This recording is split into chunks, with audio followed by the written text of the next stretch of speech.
Okay, so I will say, hi, I'm Lori Lyons, and thank you for coming. And the green stuff behind my head is my spider plant, not anything from my hair or head. And Linda Cotton and I are going to be talking about some easy things that you can do to make your course materials more accessible. This is kind of the low-hanging fruit and the easy things. It does not mean that your courses will be, you know, fully accessible or anything like that. But we're going to, we have some screenshots and we're going to do some screen sharing, and hopefully this will be helpful for you. Okay, so first Linda's going to talk about some of the reasons, so a little bit of the background.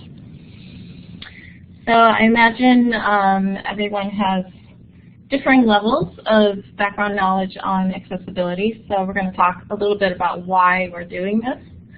Obviously there's the moral or ethical argument that it's just fair that everyone has access, equal access to education.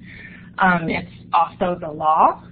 The Americans with Disability Act and the Federal Rehabilitation Act of 1973 deal with these issues. There's some disagreement about how these laws should be interpreted, but more and more there are cases being brought against universities by individuals and organizations regarding the accessibility of educational materials. So with this in mind, GW has established a task force to look into what we can do to establish some guidelines.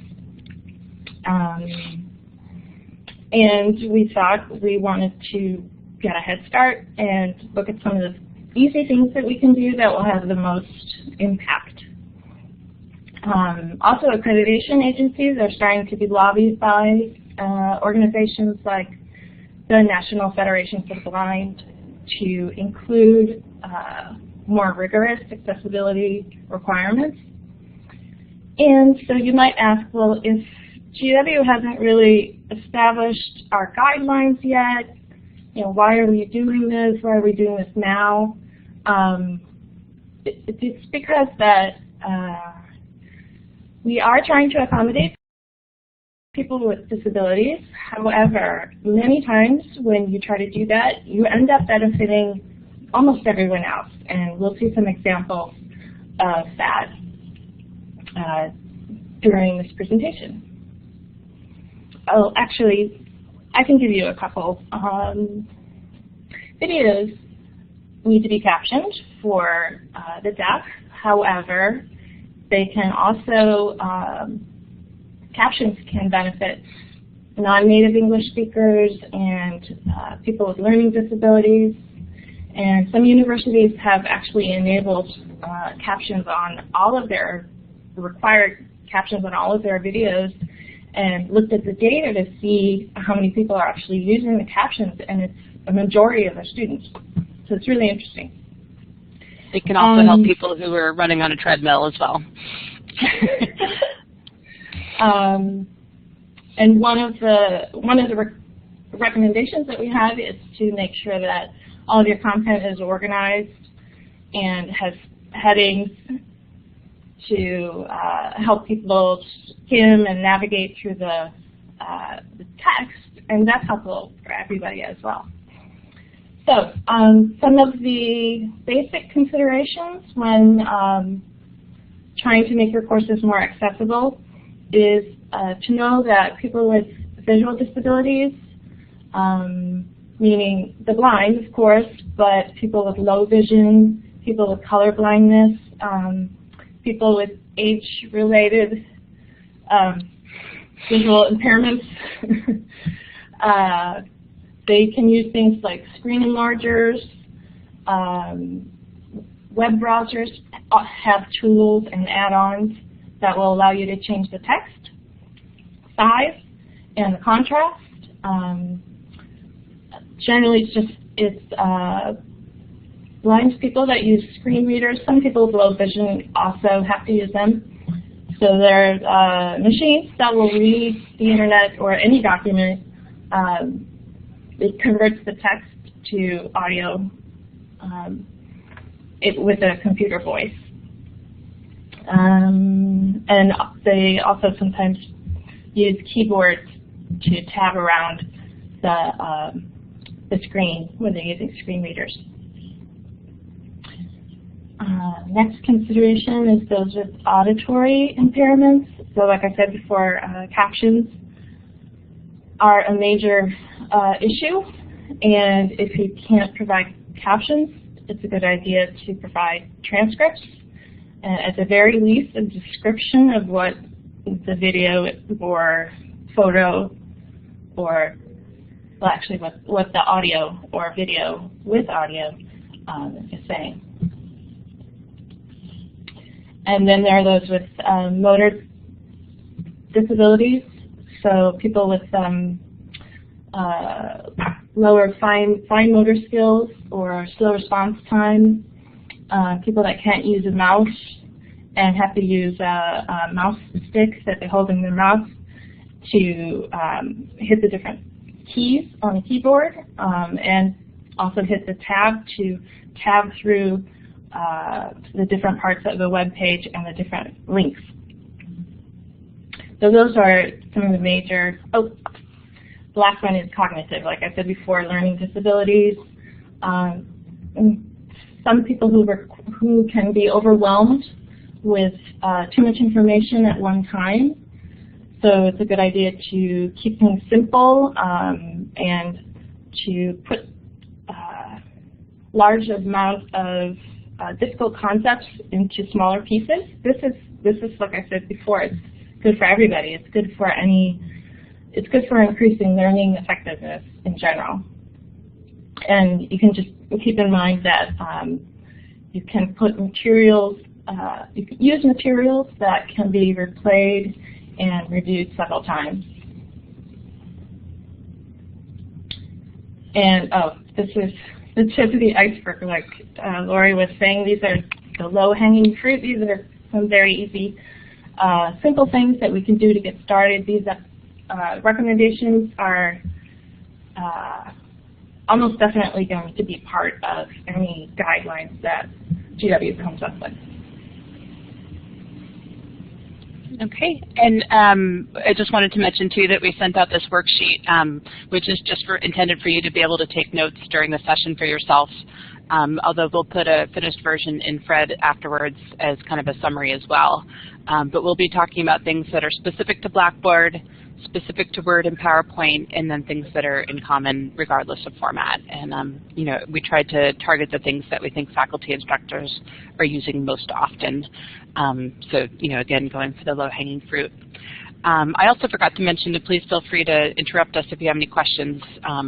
At any point, use the microphone or the chat box, and we'll see what we can do. Okay. So first, Melinda is going to talk a little bit about some of the things that are specific to Blackboard. Okay. I'm going to have to share my screen because I'm going to use a few different applications.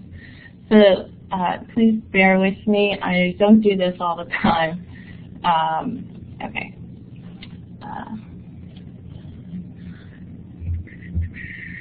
So, share entire desktop. Okay.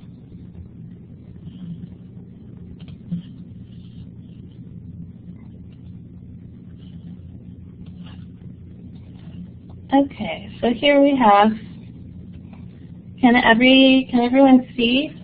Can anyone see the, yes, we can. My desktop? Okay. Okay, good. So, that's actually not.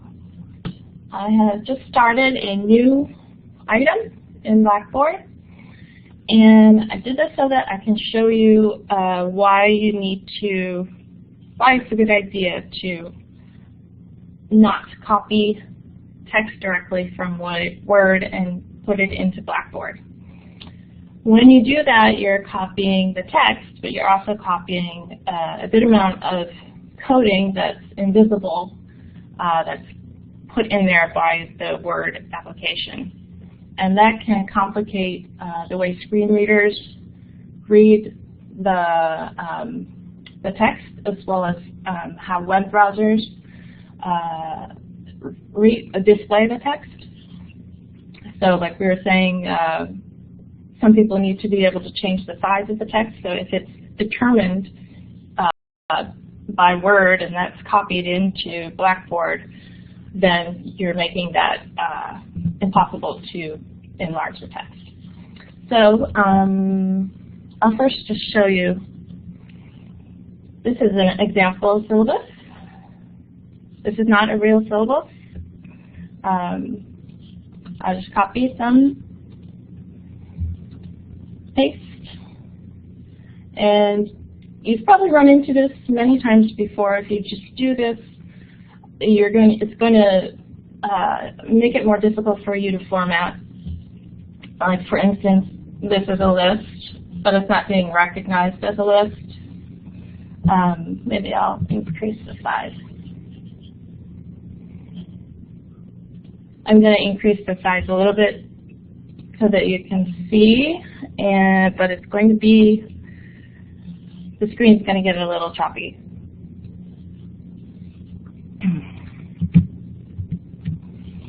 Okay. Yeah.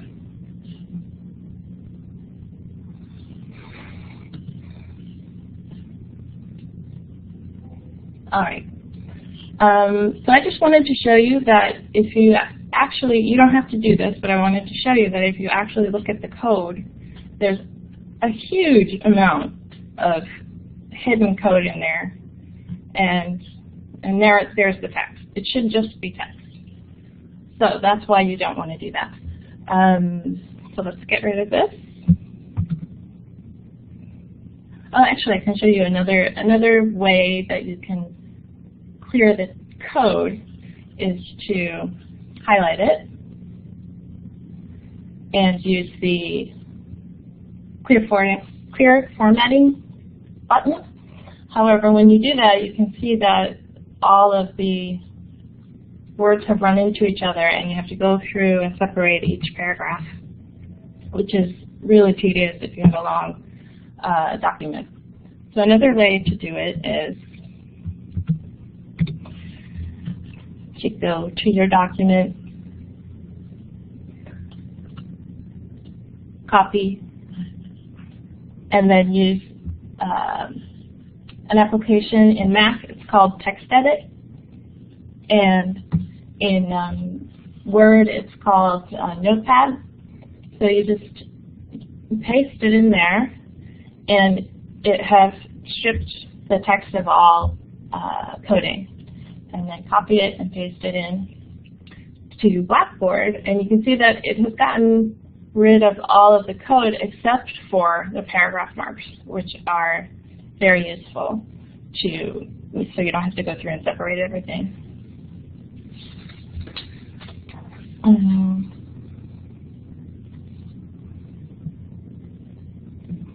Then another thing I wanted to talk about is using headings and subheadings. The reason you want to do this is because once you make a heading into a heading using the pre-formatted styles here,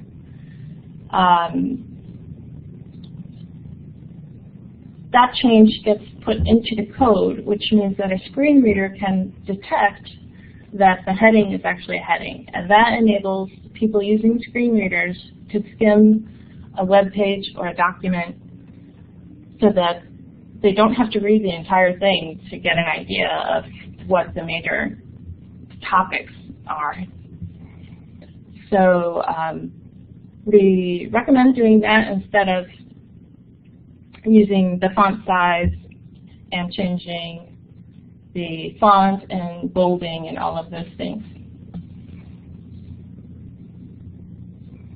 And also using the headings will help you, will sort of force you to put your documents in a more organized format, which will help everybody, those with learning disabilities and people that are trying to get around the page or the document who have other disabilities.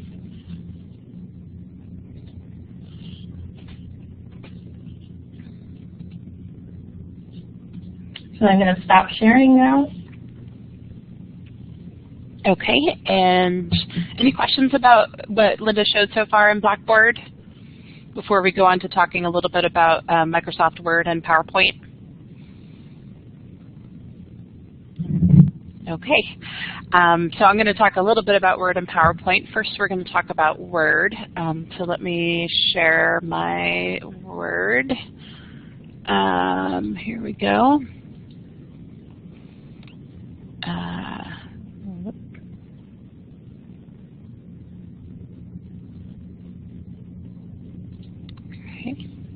Okay, hopefully you're seeing my Microsoft Word, the same syllabus that Linda was using? Yes, okay, good. Thanks. Yes. So with Microsoft Office 2010, there is a new feature that I think very few people know about, but actually is extremely helpful for this purpose, and that is a built-in accessibility checker. That actually does a pretty good job. And so if you go up to File, and under the Info tab in this middle item, Prepare for Sharing, and this is, I should say that I'm using Microsoft Office 2010, not 2013. If you have a newer version, it might look a little different. And if you go to Check for Issues, you'll see that the middle item is Check Accessibility. And what this does is open up a little checker panel here on the side that brings up a lot of the things that you should be addressing when you're trying to make your documents more accessible. So some of these we'll be talking about a little bit more later, but I'll go down the list and just talk about these a little bit. So this first error is that this table is missing alt text. In alt text for a table is kind of the same thing as for a photo, which we'll also talk about in a little bit, but where it puts in some code that tells the screen reader or just appears if someone's display can't display what the item is and describes what the item is. So in this case, the alt text would say something like, office hours table. But actually what I want to say is that this material shouldn't be a table. And one of the things we're going to talk about, regardless of format, are that tables should be used to present data. Don't use tables for your page layout. And so we'll talk about that a little bit later. The other item here is no header row specified. So again, when you build a table into Office or PowerPoint, if you indicate what the table header rows are, it's helpful for people using screen readers. That tells the system this is the heading of a row and not just another row. Okay, so now the little bit more easy stuff.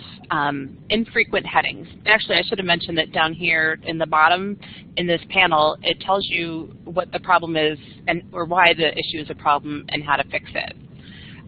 So this item is infrequent headings, and Microsoft says to me, headings spaced evenly throughout a document create structure and make it easier for readers to find information and navigate the document. And that's just what Linda was just talking about. And so Microsoft's suggestion for how to fix this is to find any body of text which is not preceded by a heading in the heading style, and to fix that. And so this document has infrequent headings. But you might say that these things look like headings. So this description looks like a heading, but unfortunately not. It's normal text that's made bold, it's typed in capital, it might be a little bit bigger font. So, just visually it looks like a heading.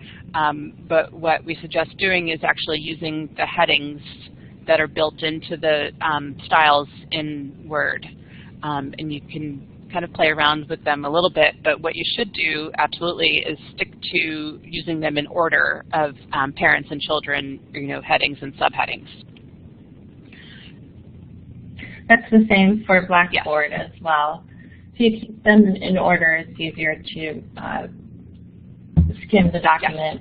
Yes. So actually because it's the title of the document, the main heading, this course syllabus should be heading 1. And then these are kind of the subheadings, and so I should probably make these headings 2.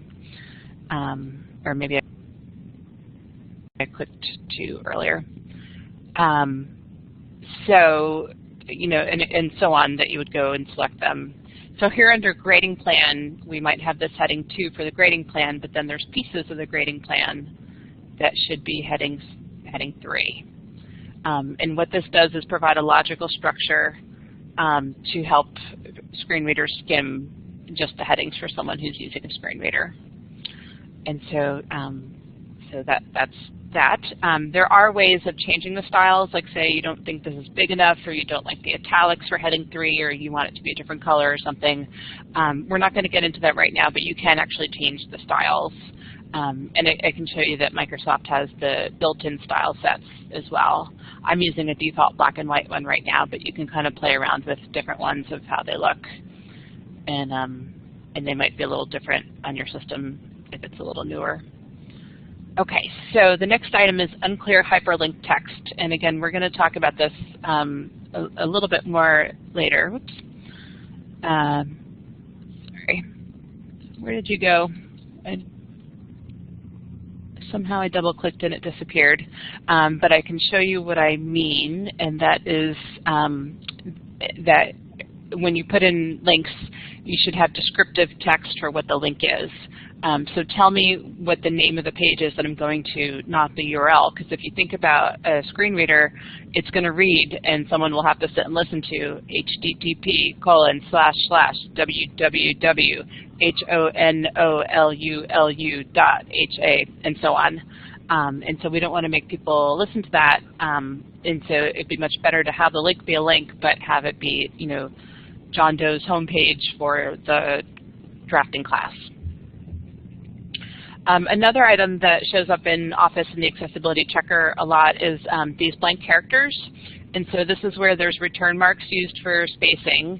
And what that does, and why that's a problem, is that someone with a screen reader will hear, it'll read something like blank, blank, blank, or return, return, return, and that person might think that it's the end of the document and not know that there's more after that.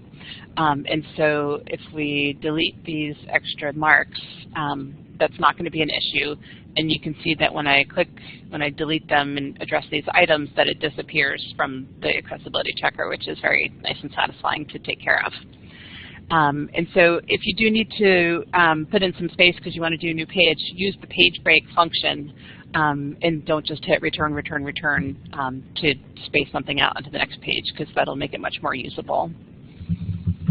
Then the last thing here is a skipped heading level. So this is one that I guess, so I think that there are some H2s above it and then not an H3. And so when I put the headings and subheadings in order, that is obviously much easier for someone to work with and is more useful. And so this is Microsoft Word. Any questions about this function in Word? Okay. And so let's just quickly look at a PowerPoint. So let me stop sharing Word and go back and share my PowerPoint. Let's see. My PowerPoint. Sorry, just bear with me one moment. Okay. And we should have also mentioned at the beginning that you might not need to worry about all these things if you're just showing a PowerPoint like we are here. But this is for materials that you're sharing with people. So if you upload a PowerPoint for your students to download, then this is going to be more of an issue. So here's a PowerPoint that we just gave at a conference in Milwaukee a few weeks ago. And again, like in PowerPoint, like in Word, has the same accessibility checker. So if I go to Info, check for issues, check accessibility, it adds the same panel on the side for the accessibility checker. And I have three main problems with this PowerPoint that actually are big problems because they occur in many multiple slides. So the first one is missing alt text. So we have many photos and graphics in here that don't have alt text. So technically everything should have alt text. I think what Linda and I would say is, I'm sorry? Alt text? Maybe you I'm sorry. So alt text is, sorry, is the text that a screen reader would read if the photo or image or graphic is not appearing. So it should be a description of the text. And if you've ever loaded a web page with the images turned off, then you'll see that, or if they just haven't loaded yet, there's a written description of what it is. And so if someone's using a screen reader here, instead of seeing the picture, it'll read a description of what the picture is. It's much more important to have the alt text and descriptions for pictures or images or graphics that convey meaning instead of ones that are, just decorative. So most of our, or many of our pictures here are decorative. So this is, the description for this would be, students sitting working around a beautiful campus. And that's not really so important for someone with visual impairments to know about.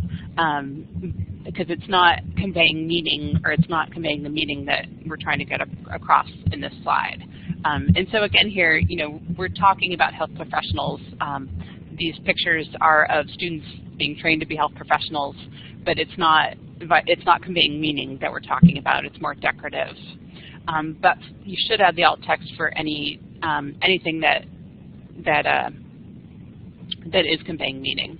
But Microsoft, again, nicely tells you here how to fix this. So it says right-click on the picture, switch to the, select the Format Picture command, and then you go to the alt text box, and here's where I would say, PAs, students in white coats.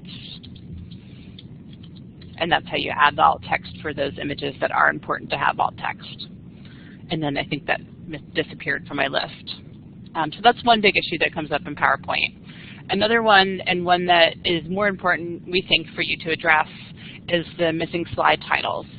So people using screen readers will use the slide titles instead of, heading text. It's the way it's skimming what the content of each slide is. So here, if I go to slide 8, I can see that I have an image on here, but I don't have a title.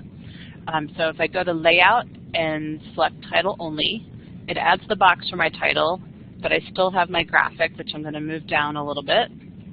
And then here I will add my title, which is the R3 program, because that's what this slide is about. And then I can see that slide 8 disappeared from my list of problems in the accessibility checker panel. If I go to slide 9, I'm going to do the same thing. I will add the title. And the title of this slide is the QM rubric. And if I put, and then you can see that slide 9 disappeared. And again, I can adjust the layout a little bit. Same thing for slide 10 and so on, but the things will disappear from the checker as you take care of them. The other thing that's an issue that will come up in PowerPoints is the reading order. So it's code underneath that designates how a screen reader would read if you have different text boxes. And so particularly, we have a number of different items in this. We have the title here, we have the subheading, the background, we have the photos, and so Microsoft tells you here how to change the order that these things would be read in from a screen reader, and then you can take care of, again, here we have this, and it just you need to tell them what order to read the things in. And so those are some common things that come up in PowerPoint. Okay, so I am going to go back to our slides. So Linda talked about Blackboard, and I talked about Microsoft Word and PowerPoint. And now we're going to talk about some things that are common to all formats. Okay. So the first one we've already mentioned, headings and subheadings. I think this is really one of the more important things, both for people with screen readers and just for people with cognitive issues, or for anyone who just wants an easy-to-use, easy-to-read document or page. Use the headings that are programmed as styles. Don't just apply bold or italic or make it larger, but use those pre-formatted ones and use them in order in a nested structure. Okay. The next one that's a really big one, regardless of format, is providing meaningful link text. And so what we mean by this is that is, I think, essentially what I already mentioned, is using descriptive text for the link and not the URL, and not text that says click here or go here. Because if the screen reader is going to pull up a list of links on a page and they all say click here, that's not very helpful for someone to know what the links are.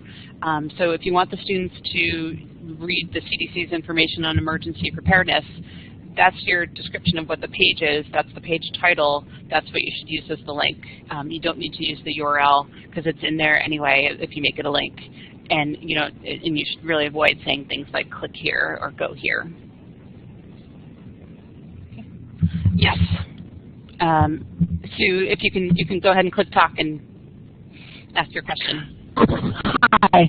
I was wondering what the screen reader reads. For your first example there, that it's the correct one. How will the listener know that the text now is a hyperlink that they could click on? Will the screen reader give you some indication that you're now over a hyperlink that you could click on?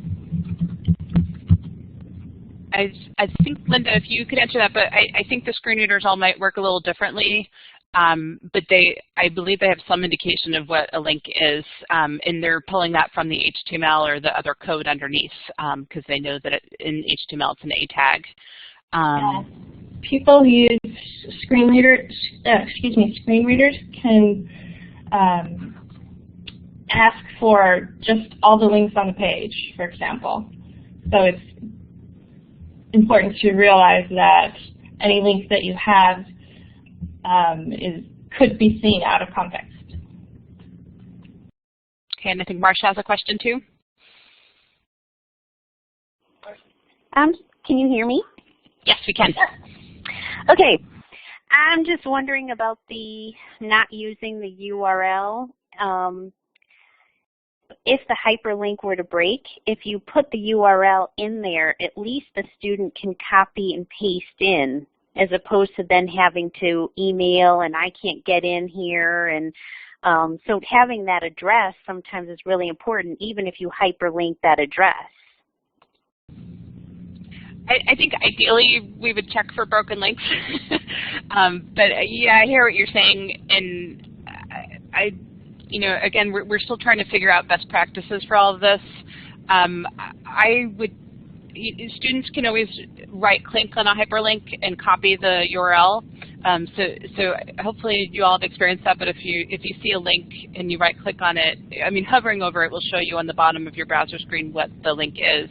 But right-clicking it, it'll say copy link or copy URL, and then they could paste that into their browser. But I guess if you do, if you feel better having the URL in there, I would put it maybe in parentheses after the useful text, but maybe at the end of the paragraph or at the bottom of the page, I think might be more helpful. Linda, do you have any thoughts on that? Yeah, I mean, it's really up to you what's more important, to have easy access to the URL or to have it accessible.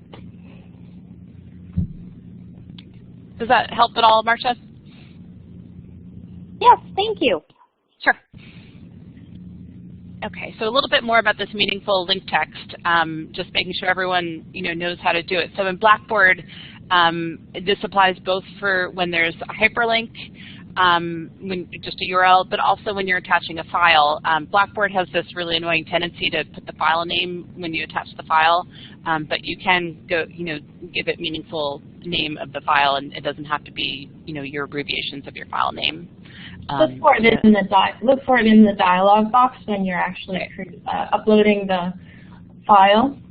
It will automatically give the linked text. Will automatically make the linked text the name of the file, but you can erase that and make it whatever you want. Right. Okay. And then in Word again, if you go to Insert and Hyperlink, there's the address that you always paste in, but then the part to change is the upper part, text to display. And so that would give you more helpful information. In this case, it's a textbook name. But, it just also, aside from being more usable, I think it looks nicer on the page instead of having a bunch of URLs all over a page. Okay. I mentioned this briefly also, but using tables for data, not for layout. So I know sometimes tables can be really helpful to make the page look better, and in this case, make things go horizontally, but it's really not very usable, and so tables should be used for comparing data, which is what they're really meant for.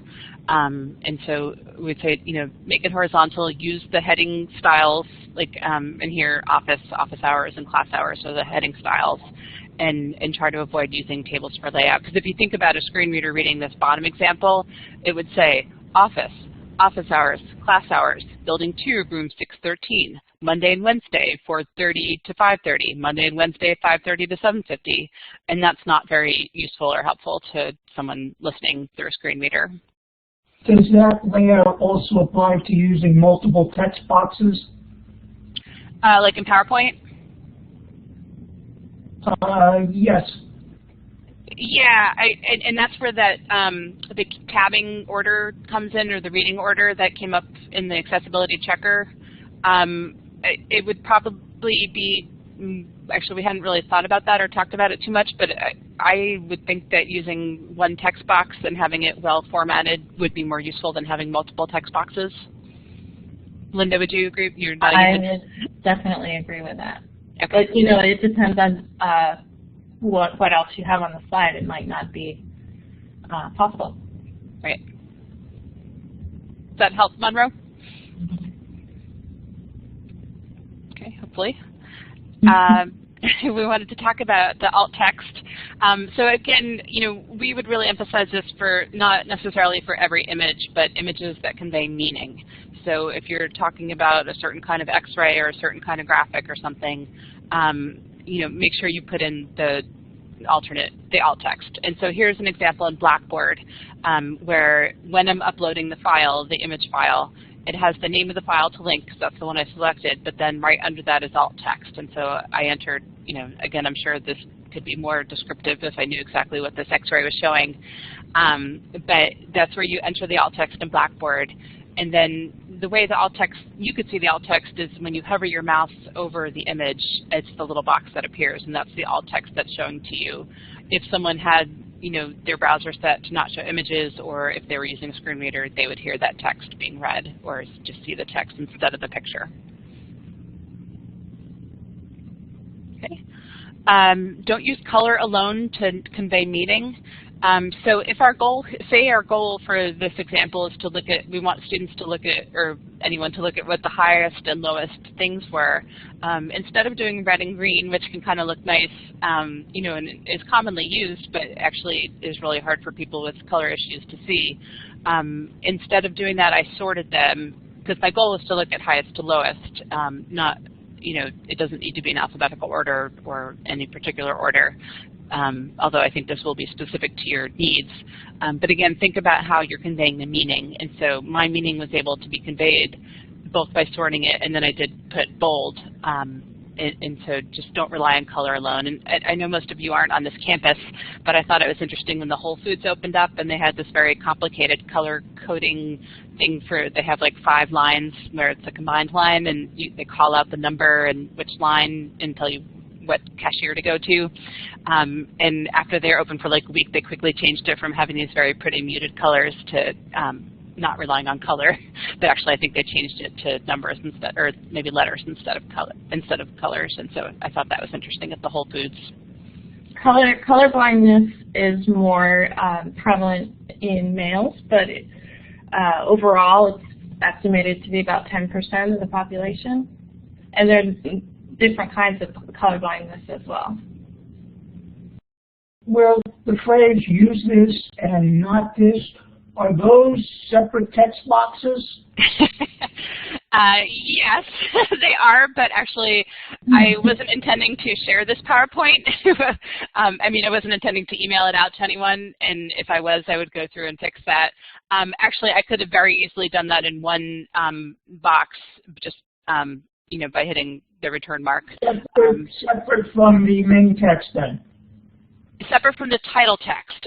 So the do not use color alone to convey meaning is in the title box, and screen readers can recognize that as the title of the slide if someone's skimming through what the slides are. And then the use this, not this is in the main text box when you do the page layout and you have the box underneath. And the table can be separate then? Those tables are images, actually, that I pasted in. And so in that case, I would put alt text. If you write a table, is that all right to put in, or is that a separate text box you're better to create to save it as an image and then paste it back in? I would put the table in as a table in PowerPoint for something that you're sharing with students, but try to only use tables for data. and not just to kind of lay out text. So this table is not considered a separate text box from the text box you would have for use this and not this? They're images. We were trying to get this done for today, and I took screenshots and was putting them in. And again, I was not planning. It depends upon your use, and I wasn't planning to email this out to anyone. And my question is, if I was wanted to prepare a PowerPoint slide using a table, yes, and not as an image, right, and then one of the captions, use this and not this on the left side, that would be a separate text box. Yeah. Is that still going to be accessible? That's what I'm trying to understand. Yes, but what would come up in the accessibility checker in PowerPoint is the order that they're read in. And so if someone was using a screen reader, they can be in separate boxes, but you would need to indicate that it would read, you would want it to read, use this, and then read the information that was use this. And then the third item that it would read, or I guess the fourth item after the title, would be not this, and then it would read that information. And so you would need to designate the order that it's read in. So you'd probably be better off doing them in two separate slides, rather than in a built slide. It depends upon your use. Right here I wanted you to compare the two items, but unless you're comparing those two items, then I would do them on separate slides.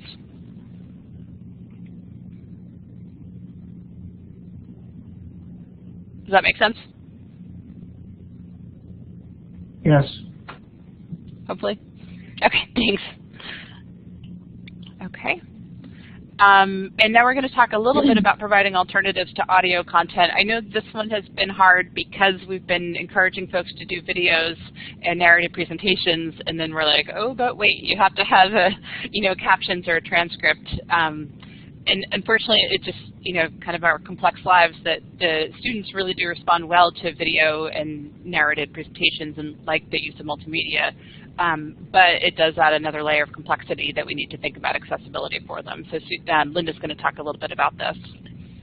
So we've done quite a bit of research into what the easiest way might be for faculty to provide captions to their videos. Unfortunately, even the most expensive speech recognition software is not that good.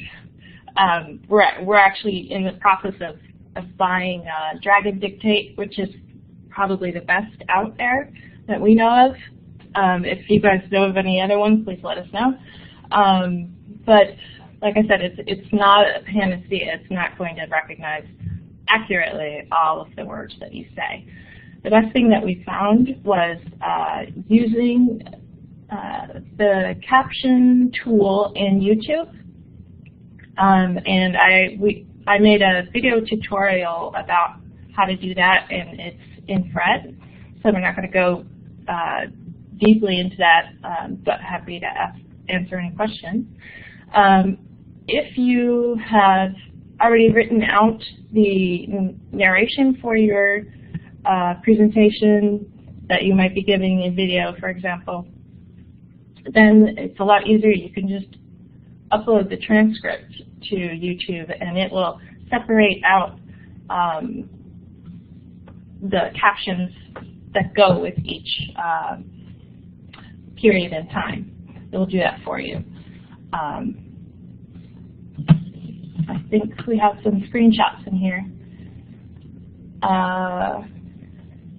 Yeah, so if you've never noticed, in YouTube there is a CC button on the bottom, so if you click on that, then you can turn on the captions. YouTube does automatically provide automated captions, but they're not very good. They're pretty much useless. They're so inaccurate. So what you can do is, go to the next one. This is a screenshot of the tool in YouTube. What you can do is click on their automated captions and then go in and fix it, basically. If it's a shorter video, it's realistic. If it's a longer video, we are still working on how to deal with that. Like a 2-hour lecture, we would probably have to send it out. We would encourage you not to do 2-hour recorded lectures anyway. 20 minutes is probably the outer limit. Okay, so we've created a, did you want to start with this, Lori?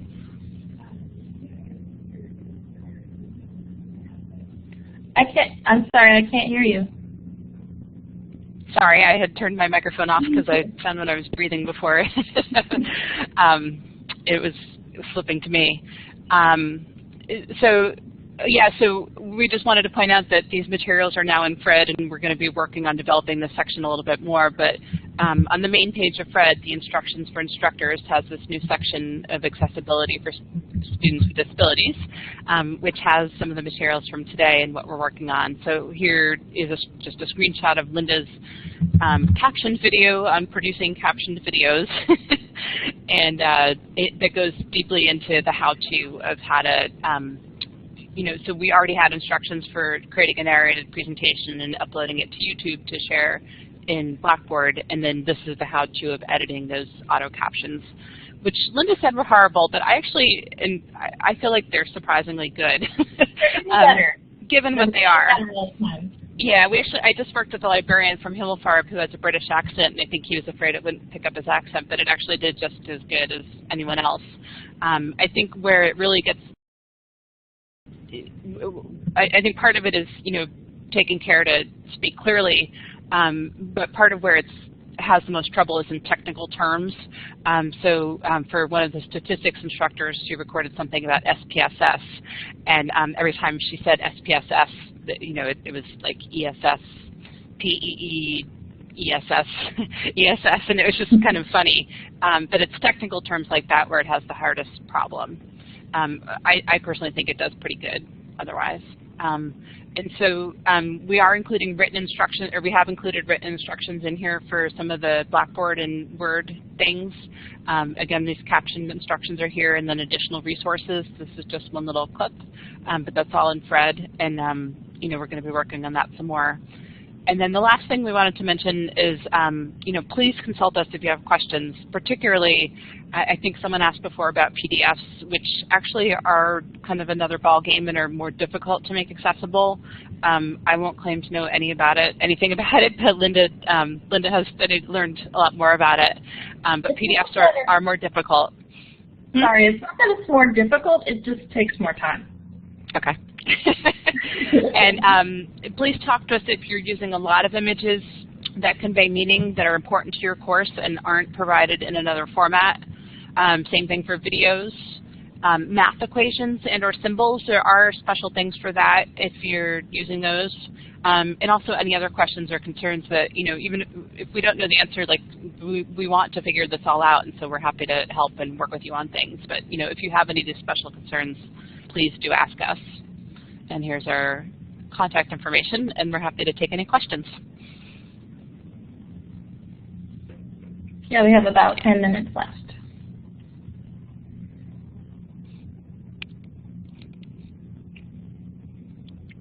Did we totally overwhelm you? We tried to make it useful.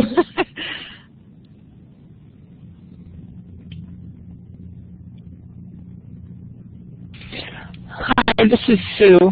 I just wanted to reassure you that we're not at all expecting you to go in and retrofit your course entirely and go back over everything you've already done and change everything to make it accessible. I mean, that would be great if you've got the time and you're motivated.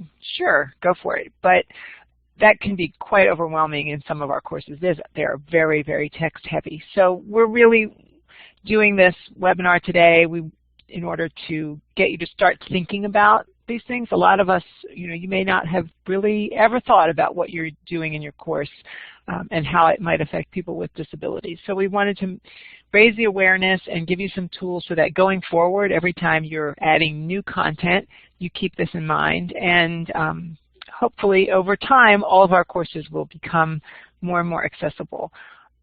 obviously, if we are ever notified that there's a specific student with a specific disability in your course, we will work with you to make sure that that course is completely accessible for that student. And we work with the Office of Disability Support Services here at GW. But that's pretty infrequent, and we would give you lots of support if that came up. Esther is asking about accommodating students with disabilities for a Blackboard Collaborate session. That is a really good question. My first thought, well, it obviously depends upon the disability. If someone has an audio or a hearing issue, I think, disability services, if there's enough time to plan, actually could have a transcriptionist in the session, if there's a student with a documented need and that was planned out. So that would take care of the audio portion. The visual, I guess you'd have to, if there were visual issues, you'd have to provide the slides or whatever the content is separately to that person. Those are my first two thoughts, but that is a good question. I'm sure Blackboard has some information on their website about that specifically. But again, echoing Sue's point, for Collaborate sessions, I wouldn't worry about that specifically right now. I think Collaborate sessions are helpful and good, and I wouldn't hold back on doing them for this reason. And if you have a student with a documented need, you'll know it. Disability Services is for the university. I actually put the link in that Fred section right now, and I think we can also email the information to you if you need it. Also, for those of you who teach in CRL, there's a link to Disability Support Services in the syllabus of every single one of your courses. Any other questions or concerns? Thoughts? Was this helpful, hopefully?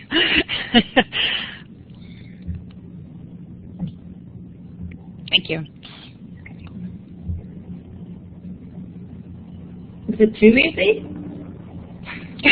Yeah, that's another question.